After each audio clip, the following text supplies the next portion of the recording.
Use your smaller ball tool to really kind of ruffle those top edges.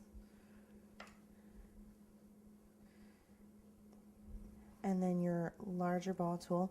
Now, you want to make sure when you're using the ball tool, you don't rub it real hard across the top of that wire. You will rip your petal there. And you don't want to, when you're using the ball tool, you don't want to push real hard on that wire either. So kind of run your ball tool down either side and down on the edges.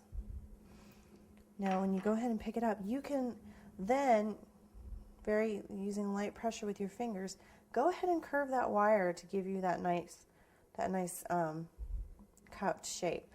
And you want to make sure, like I said, that you really get in there with that ball tool so that it curves, so that the inside edges also curve. There you go. And then you can just hang this. Now you want to work pretty quickly here and get these petals done as quickly as you can, so that they don't dry out too much before you put them on your flower.